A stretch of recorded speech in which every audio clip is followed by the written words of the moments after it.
নির্যাতিত জননেতা মির্জা ছাত্র জনতার আন্দোলনে আওয়ামী লীগ সরকারের পতনের পর যেন নতুন রূপে উজ্জীবিত বিএনপি নেতাকর্মীরা। মঙ্গলবার নয়াপল্টনে কেন্দ্রীয় কার্যালয়ের সামনে আন্তর্জাতিক গণতন্ত্র দিবসের সমাবেশে যোগ দিয়ে দলের সিনিয়র নেতারা অভিযোগ করেন, আওয়ামী লীগ ১৬ বছরে সীমাহীন দুঃশাসনে দেশের গণতন্ত্র, অর্থনীতি সহ প্রতিটি গণতান্ত্রিক প্রতিষ্ঠানকে ধ্বংস করেছে। দেশের হারানো গণতন্ত্র পুনরুদ্ধারের মাধ্যমে লুণ্ঠিত অর্থ ফেরত আসবে, অন্যায়কারীদের বিচার হবে বাংলার মাটিতে। বাংলাদেশের প্রতিটি গণতন্ত্রকামী রাজনৈতিক দল তাদেরকে পূর্ণ সমর্থন দিয়েছে এবং দেবে। সুষ্ঠু নির্বাচনের জন্য যতটুকু সংস্কার দরকার ততটুকু সংস্কার করে নির্বাচন দেওয়ার দাবি জানান তারা। স্বৈরাচারের বিচারও দাবি করেন বিএনপি নেতারা। আওয়ামী লীগের নেতৃবৃন্দ গ্রেপ্তার হচ্ছেন এবং ফ্যাসিস্ট দলের সদস্য হিসেবে, চোরাকারবারি হিসেবে, মানি লন্ডারিংয়ের মাসা হিসেবে তারা মার খাচ্ছেন।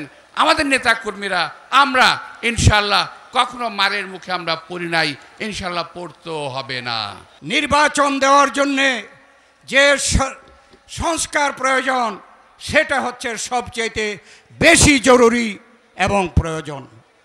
আমরা আজকের এই সভা থেকে এই আন্তর্জাতিক গণতান্ত্রিক দিবসে আমরা এই নিরপেক্ষ অন্তর্বর্তী সরকারকে আমরা অনুরোধ করতে চাই, অনতিবিলম্বে এই দেশে একটি সুষ্ঠু নিরপেক্ষ নির্বাচনের ব্যবস্থা করতে হবে।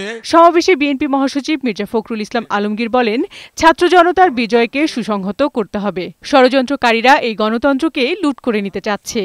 আমলাদের মধ্যে ফ্যাসিস্টরা রয়েছে, সবাইকে সতর্ক থাকার আহ্বান জানান তিনি। সেই ফ্যাসিস্ট আওয়ামী লীগ সরকারের অনেক প্রেতাত্মা অবস্থান করছে।